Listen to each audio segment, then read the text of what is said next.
Someone actually filed a copyright for their deck. What?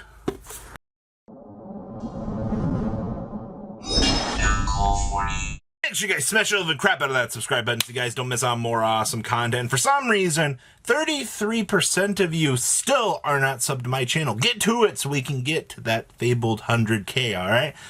For the first time ever, a Magic the Gathering deck has been copyrighted. I crap you not here. Now, I am not an expert on copyright law whatsoever, but wouldn't the property rights for this be with Wizards of the Coast? What if you're just copywriting the idea of this? We're going to read through this article here, and you're going to see just how dumbly absurd this is. So, I know everybody hates the term net. No. If you hate the term net decking, you hate natural progression for card games and evolution. So it is what it is. All right. So one interesting thing about trading card games is that style of evolution that comes with these, the sharing of ideas, the sharing of concepts. So in a world of you could copyright a deck idea for this, that's an entirely different paradigm. And I'm going to leave a link down below for this website article so you guys can check that out. But, right, that's what net decking is about. It's about the exploration in the combination of cards here.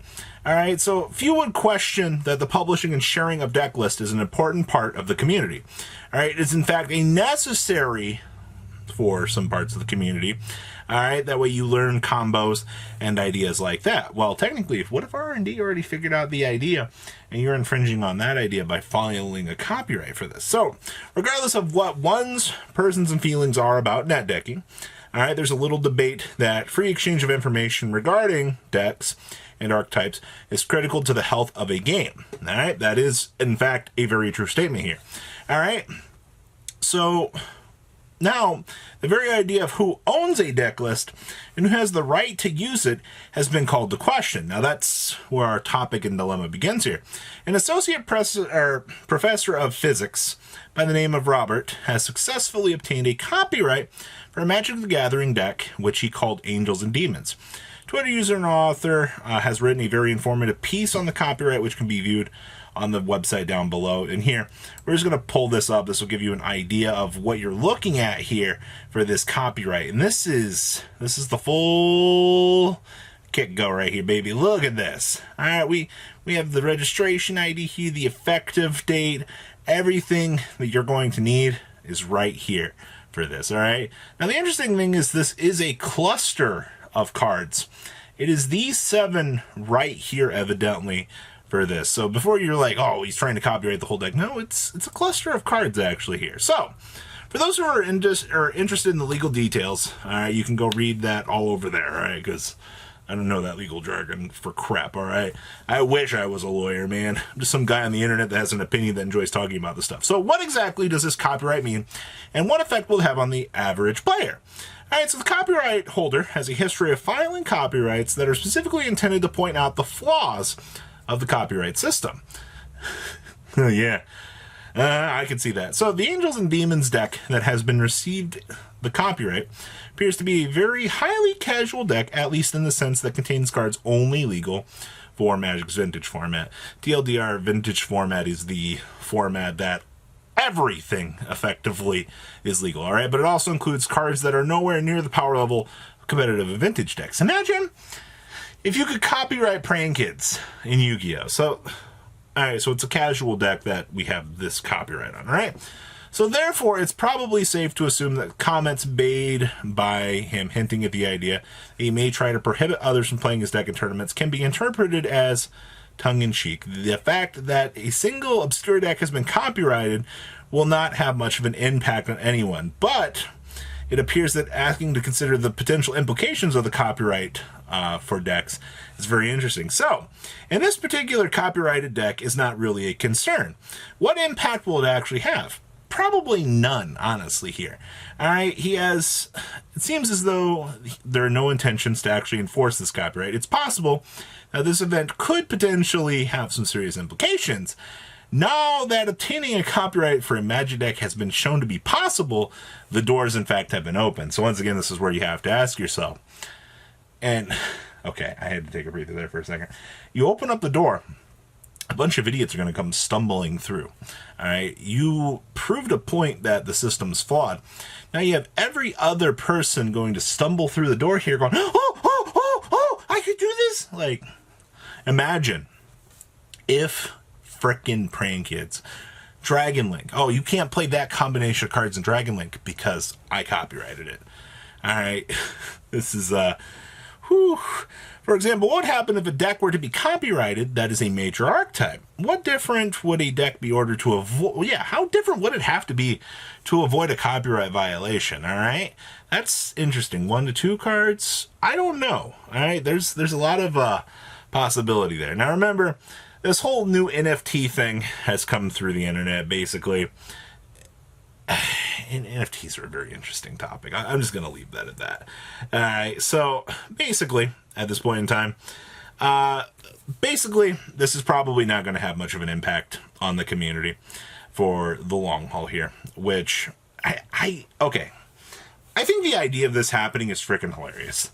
Truthfully, being able to copyright an idea is what copywriting essentially is. Now, in the world of a trading card game where you're already using somebody else's IP at this point in time, you're going to have to ask yourself, is this worth it? Not only do you want to go out and pump out the money to apply for a copyright or something like this. I mean, right here, it even states that like the vast of the majority of the player base will not be affected by this. All right. It's not like you're going to see that mad rush of players, putting on their tinfoil caps and running over to the US copyright, spending all of this money now to spend and get these copyright claims. That's not going to happen. All right. Can we see this actually happen in other sectors? I mean, hey man, there's a possibility. All right. I think that's the most interesting thing about this is this was able to be copyrighted. All right.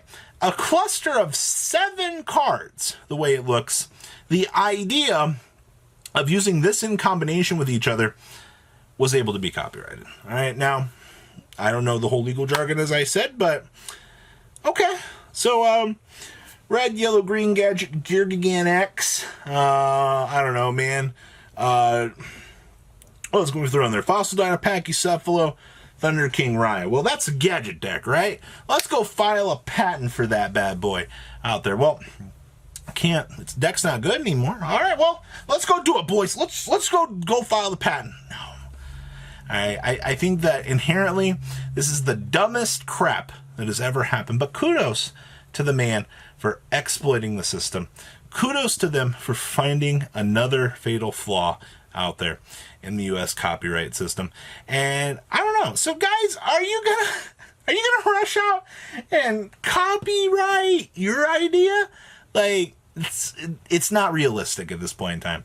I think if somebody wants to do a funny, go for it. But I feel like fighting this copyright is just going to come down even harder on things. Maybe copywriting the name of a deck, I guess, would be where you would start, but then like you got to navigate through the copyright based on, the names and the other stuff. So like you can't really call it Despia Dolls, but you could call it like the Harbinger Doll, something like that. But like to even step through this stuff here and even to push for a copyright on this is so freaking hilarious. It just seems so unrealistic, at least in Yu-Gi-Oh! Imagine this happening in Pokemon. Pokemon would have their legal team at your front door, literally C&D'ing you faster than crap with this, all right? And I think that's freaking hilarious in itself, all right? Like, just seeing the the absolute impact that this has. It's a little step in the pond here. Just throw the little stone in the water and see how this reverberates out for the most part here. So, hey, guys, I can't wait to see who's going to copyright what next. I'll be here to report on all the insanity as per always. And man, oh man, every time there's a stupid freaking idea, it always seems like the card game community seems to be the epicenter of it. Are we dumb people, guys? We can't be this bad. please leave a comment down below. Tell me what you guys think. Smash the love crap out, subscribe, and so you guys don't miss out on more awesome content. And I'll see your beautiful faces back here later, and there's some more cool awesome content. Ugh. Thank you, patrons, for making the ride never truly end. Without you guys' support, well, I would probably be doing Truffle Shuffle videos for a living. Guys, please check out VanCool40 for all of your Cardfight Vanguard content brought to you by MCool40. And if you are looking to pick up singles, check out mcoolgames.com for your trading card game needs. Thanks for watching, everybody.